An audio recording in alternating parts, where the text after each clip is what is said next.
Watch this.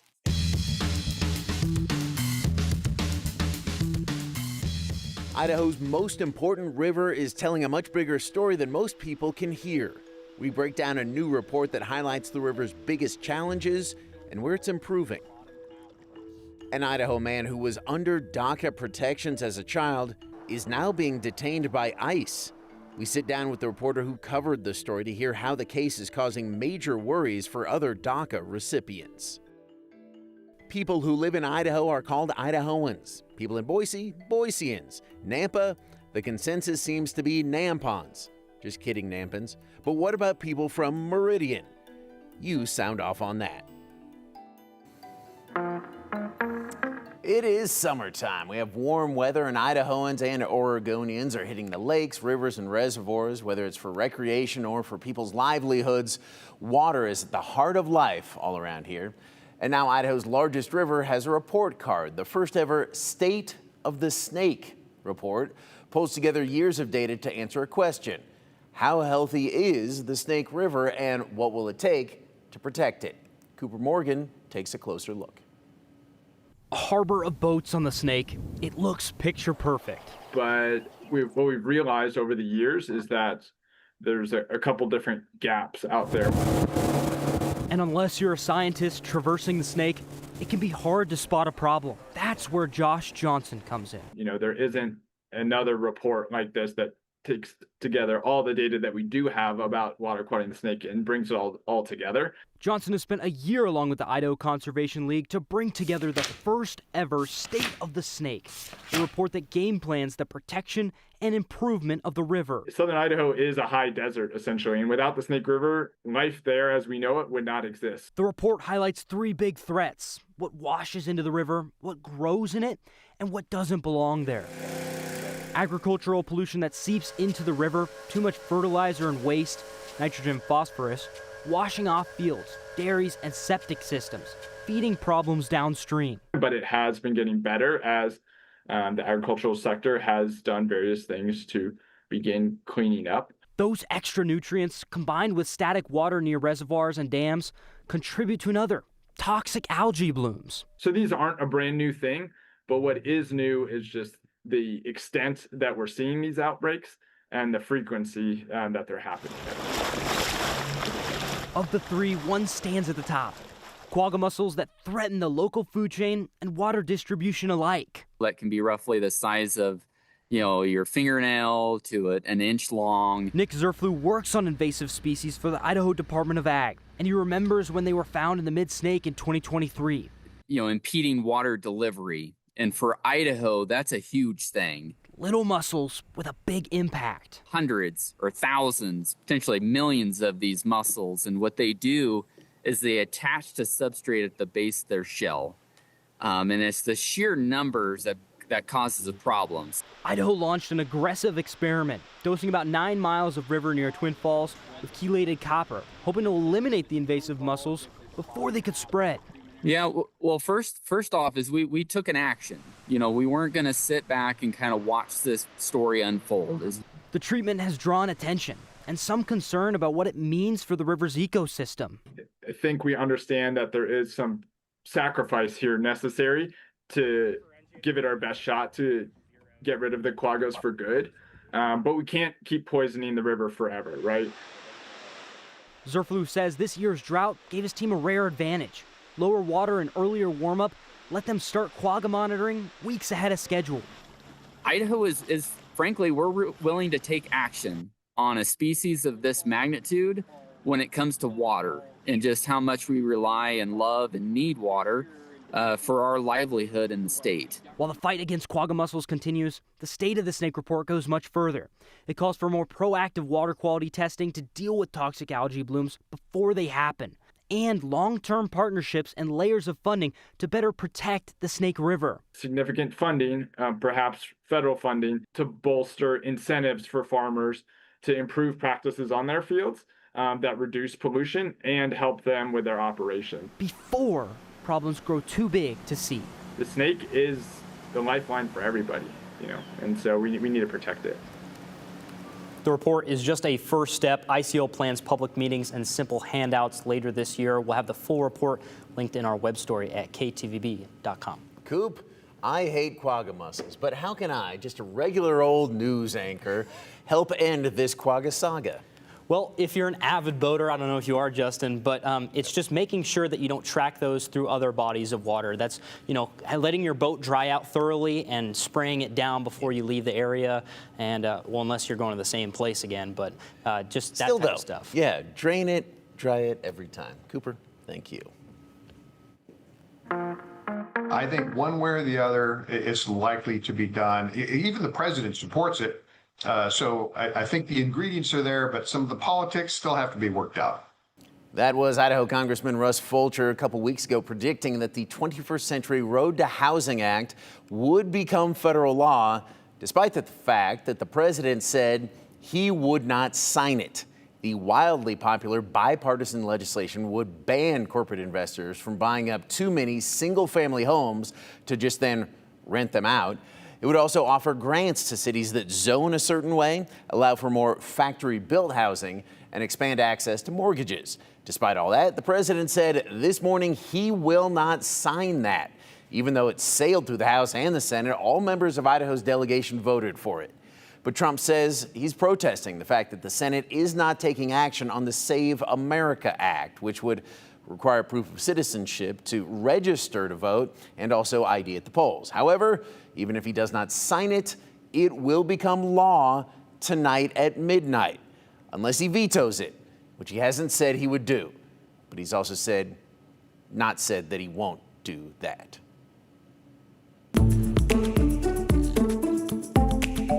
Now to the 411, we now know more about the man accused of murder on the Boise Greenbelt. He was in court for the first time today. 41-year-old Ross Wardlaw was arraigned at the Ada County Courthouse. Police say Ross Wardlaw murdered 25-year-old Jordan Harpst earlier this week. Wardlaw has lived in Idaho for decades and has a lengthy criminal background. That includes violent criminal charges such as aggravated battery, disturbing the peace, and drug possession. Investigators say the two men did not know each other, and there was no fight before the stabbing. Harpst was found unresponsive on the Greenbelt near Pioneer Pathway and 11th Street Monday morning. His family is holding a candlelight vigil in his honor just before midnight tonight at the Boise Greenbelt between 11th and Pioneer. Progress is being made on the Claremont fire burning in the foothills east of Boise. Fire is now 23% contained, and the Boise County Sheriff's Office says all evacuations are now lifted. Firefighters are also keeping the fire within containment lines and keeping the size to just over 6,500 acres. Investigators figured out the fire was caused by a person or people, and it is expected to be fully contained by this Sunday at 6 p.m., though no word yet on when it will be fully controlled. Sheriff's Office says there will still be fire activity and you will still see smoke throughout this weekend. If you're heading to Esther Simplot Park, you should stay out of the water. Warning signs are now posted at Pond 1 after tests found E. coli levels above state standards. The city tests Esther Simplot and Quinns Pond weekly all summer long and say it's working to improve water quality and will remove these signs once the levels meet standards. Yesterday, our Brenda Rodriguez shared a story about an Idaho man who received DACA protections as a child, but is now in immigration custody after an ICE operation. ICE says agents detained 31-year-old Marco Antonio Curiel Guzman near Fairview and Curtis last week. Curiel Guzman was brought to the U.S. at age 3, received DACA in 2017, but let that protection expire in 2019. ICE says his criminal history made his detainment a priority, while the ACLU of Idaho says his case raises broader questions about the future of DACA recipients who've spent most of their lives in the U.S. In today's Reporter's Notebook, I talked to Brenda Rodriguez about how arrests like this are putting the entire Hispanic community on edge.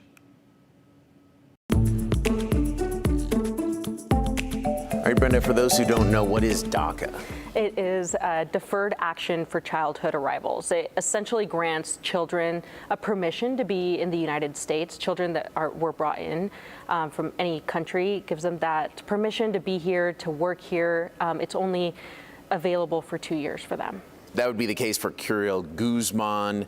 And he does have some criminal charges pending against him, not convictions. What are those, and is that why ICE detained him? Yeah, that's why ICE says that he was a target, because ICE tells me that they are still just focused on people with criminal records. Marco Antonio, he was brought here to the United States at the age of 3. He has pending charges, things like DUI, aggravated assault, and others. We found around 6 or 7 of them on the file.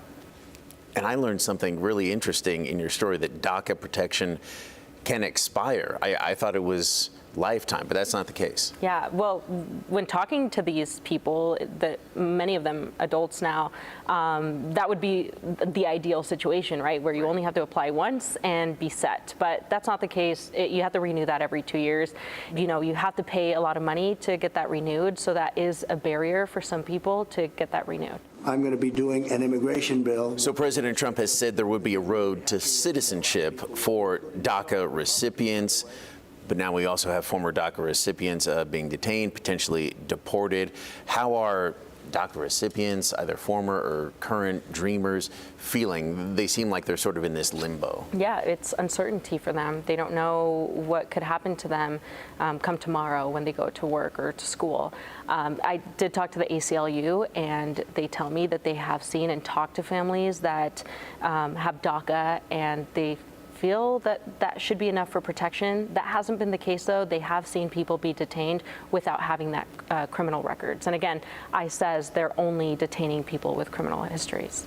Certainly a lot of comments and replies you have gotten on this story, and that we will get probably when we air this Reporter's Notebook today, is that we're not getting ICE's side. Why aren't we hearing ICE's side? Yeah, well, this information came from ICE, so we do have the ability to talk to them and hopefully get information. Now, do we get the opportunity to talk to them on camera? That's not always the case, or hardly ever get them to commit to doing this on camera.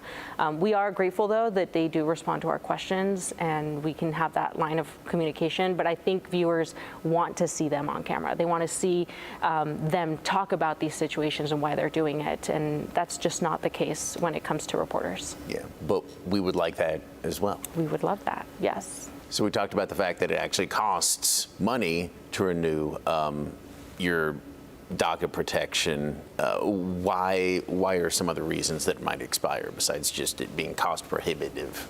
What we're seeing today is that DACA is being held up in courts. It's going through a legal process right now. That leaves people going through the DACA application for the very first time in limbo, maybe with the possibility of never being able to obtain DACA.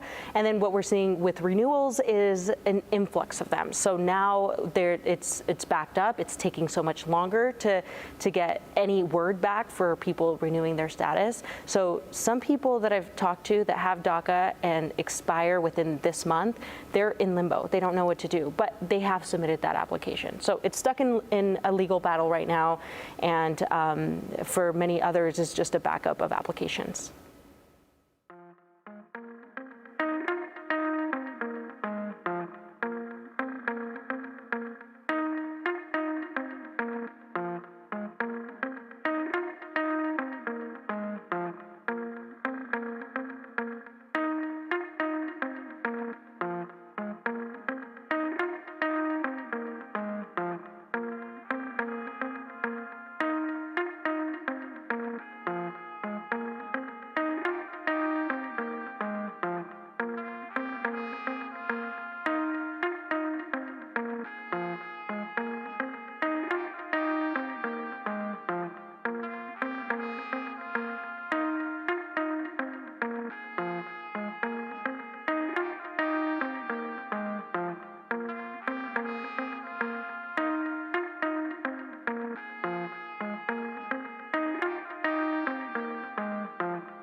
right, it's time for our new 208 series. How do you say it? Specifically, what do people from all the towns in our area call themselves? We landed on Nampans last week for people from Nampa, and we asked all of you yesterday what people from my hometown of Meridian call ourselves, and you did not disappoint. The suggestions included Meridianers, that is too tough to say. Meridianers, as a Mariners fan, yes. Meridians, barely trying there. Meridians, with an apostrophe, that's not trying at all. And then Meridiahonians, that's trying too hard. Another suggestion is that people from Meridian are called Californians. That's pretty funny, but inaccurate for at least a few of us. Rich people, that may be more accurate as long as you don't count debt. And I can tell you the bank sure does count debt. Mervillains, which sounds like a bad guy from a Little Mermaid sequel. Merierianites, that person just fell asleep while they were texting. Merresidents, that is from Maggie O'Mara, which we would use, but she's from Eagle, and we are not taking suggestions from Eagle. Now, I also reached out to the city of Meridian to get the real answer, and they said, we don't have an official demonym. Apparently, that's the term. We often use Meridian resident, but there is the informal use of Meridianite, which is pretty common, but not, I repeat, not official.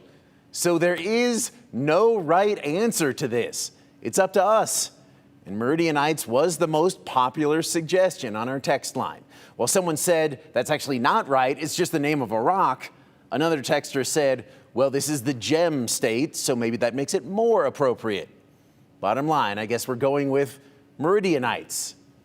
But also, don't let other people define you, my fellow Meridianins.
Summer is on, and for many in Boise, it's time to take advantage of the trails by foot or by bike.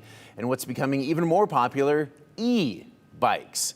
They're a little more controversial than your standard bike. Some say it's cheating because you're not pedaling on your own. While for those who need the help, they'd probably tell you that battery pack is very much necessary. E-bikes seem like a more recent invention, but as John Miller discovered more than 20 years ago, the hype or the disdain for them was just beginning.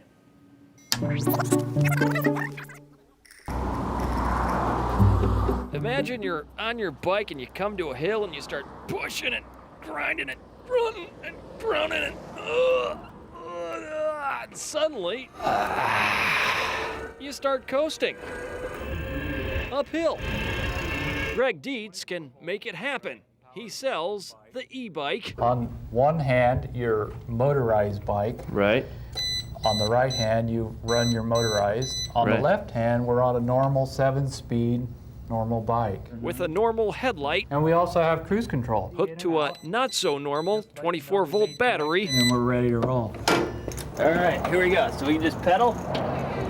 Or you can just not pedal, and there you go, like a scene straight out of a Pee Wee Herman flick.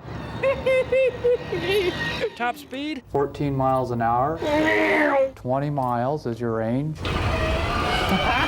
So it can survive the ride to work, it can survive the hills. But could it survive the high performance, intensely brutal, unsurmountable scrutiny of those North End biker dudes? It looks a little big and cumbersome. Yeah. More than 60 pounds, actually, which matters very little when you're not pedaling uphill. But as those hardcore North End biker dudes point out, That kind of defeats the purpose of the bicycle, though, doesn't it? Well, I guess so, if you're into it for the fitness thing. hey, everyone's gotta kick up their heels once in a while. Besides, It's an environmentally friendly bike. It is. Environmental friendly is good. and so are you, coasting uphill. John Miller, Idaho's News Channel 7.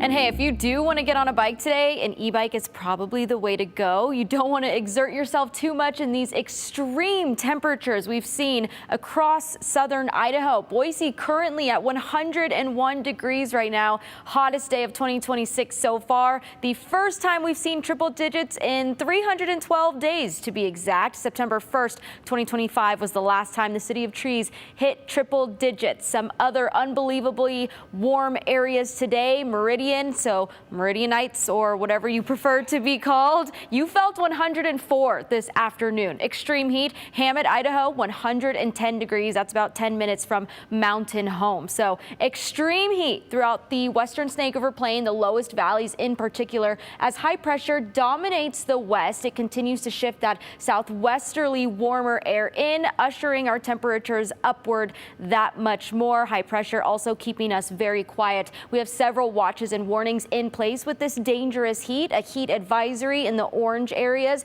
for temperatures up to 105 degrees, but we've surpassed that. As I just mentioned, we saw an area hit 110 degrees this afternoon. There's an extreme heat warning a little further south and east of our viewing area. Again, just temperatures above 100 degrees, small differences, but similar impact with the extreme heat there. Further north of the Central Mountains, there's a fire weather warning in place for a little bit of breezier conditions and extremely low humidity, but really the fire risk is area-wide across southern Idaho. Tomorrow is another first alert day for Boise because that heat is here to stay, but it's here to stay for everywhere around our region. Triple digits across the board in the Magic Valley. Twin Falls may be one of the cooler areas, cooler at 98 degrees. So not much relief from that heat area-wide. Even Stanley reaching the upper or mid to upper 80s tomorrow afternoon. Average this time of year for Stanley is upper 70s. So it's abnormal for most areas. 88 98 for McCall, 90s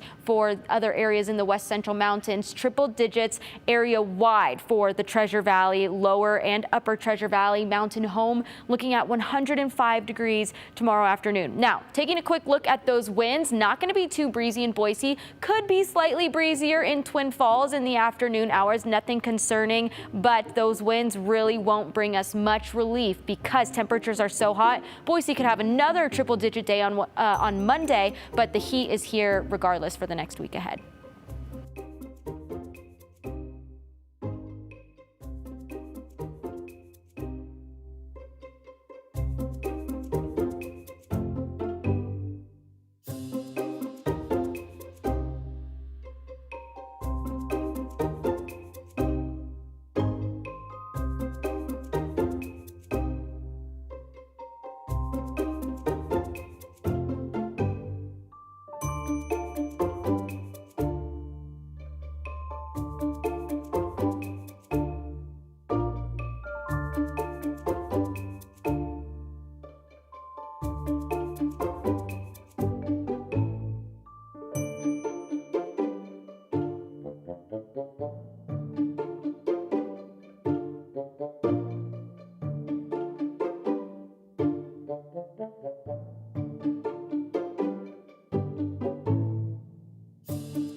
What are people from Meridian called? Martin in Boise says Meridians. Not cool, Martin. I also texted my mom who is from Meridian. She said, that was a funny story. Thanks, Mom. She says, Idahoan from Meridian.